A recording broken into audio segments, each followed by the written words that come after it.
ना काहू से दोस्ती ना काहू से वैर, कबीरा खड़ा बाजार में सबकी मांगे खैर। So welcome friends, welcome to our channel तेरा शुक्र है। आज बहुत ही अच्छा दिन है, आप सबसे रूबरू होने का ये मौका मिल रहा है।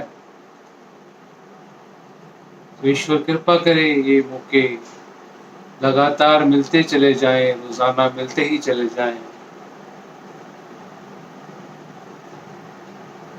किसी ने दास से क्वेश्चन किया था कि अगर ये बाहर मौजूद है तो भीतर जाने की जरूरत ही क्या है।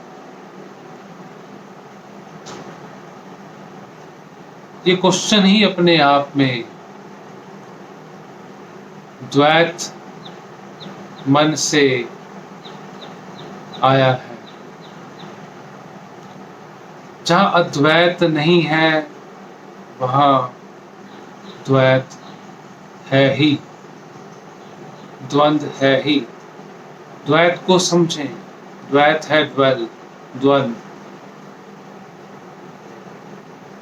कि बाहर अगर मौजूद है तो भीतर जाने की जरूरत ही क्या है। परंतु अद्वैत नॉलेज आपको समझाती है कि जैसा भीतर है वैसा ही बाहर है, कंप्लीट है, एक है।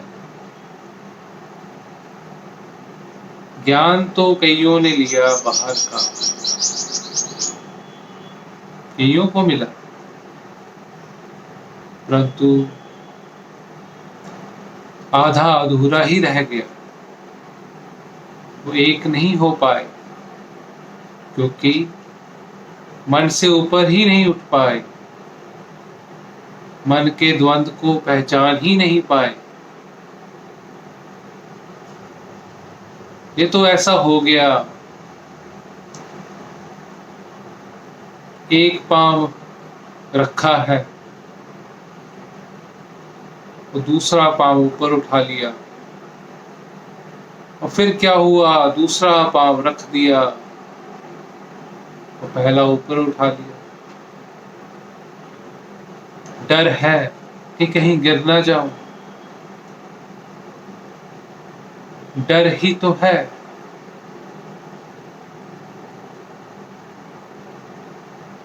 जो ईश्वर रूप हो जाता है वो डरता नहीं है। डर किसका, भय किसका? भय तो जो होता है वो दूसरे के होने के कारण ही होता है। जो भय होता है वो दूसरे के होने के कारण ही होता है। यहाँ तो दूसरा है ही नहीं, यहाँ तो मैं ही मैं।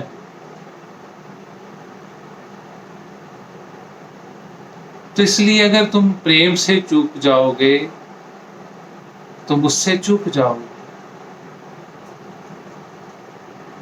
मैं खुद प्रेम ही हूं, इसलिए प्रेम से मत चूकना, तो मुझसे चूक जाओगे, या यूं कहें जीवन से चूक जाओगे। अक्सर लोग यही गलती करते हैं, वो प्रेम से चूक जाते हैं, वो मुझसे चूक जाते हैं।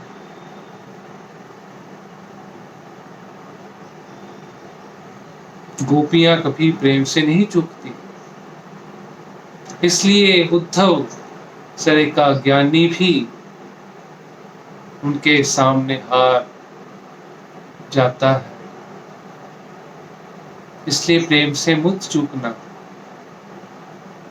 मैं प्रेम ही हूं। ये सब कुछ जो संसार दिख रहा है ये सिर्फ प्रेम के कारण ही है, मेरे कारण ही है। इसलिए तुम अगर प्रेम से चूकोगे तो जीवन से भी चूक जाओगे।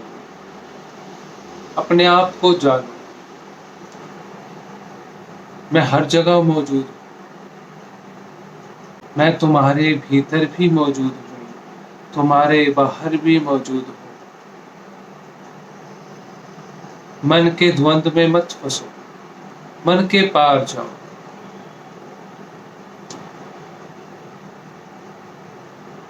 मन से ऊपर उठो। मन को जीतने की जरूरत नहीं है। मन में मुझे बसाओ, बस इतना काम करो, चाहे निराकार रूप में चाहे साकार में। मेरे पास आने की जरूरत नहीं है। मैं तुम्हारे भीतर ही हूं, तुम्हारे बाहर भी हूं।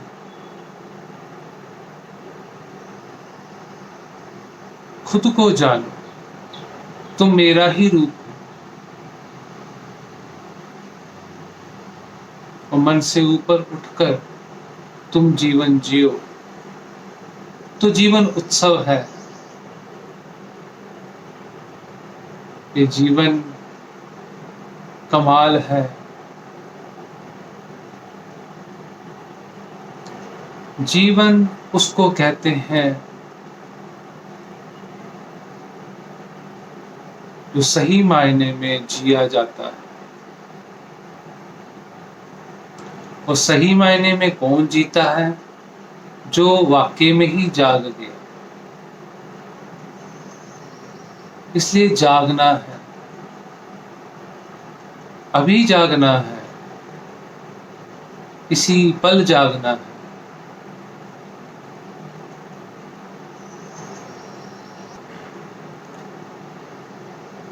जीवन में जो जागरूक हो जाता है वो फिर कभी प्रेम से नहीं चूकता। वो माफ कर देता है। वो खुद तो ईश्वर रूप हो गया।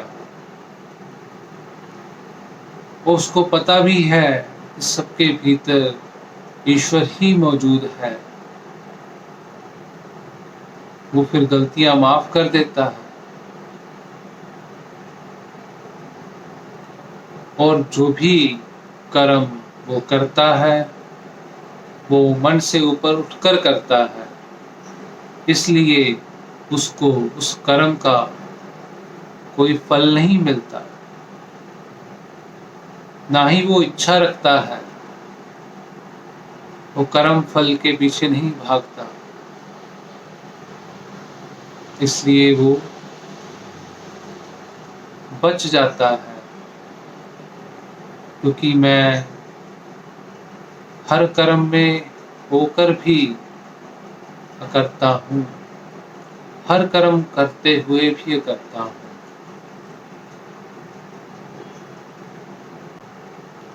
वो जो ज्ञानी होता है वो हमेशा उसका कर्म समाज हित में ही होता है।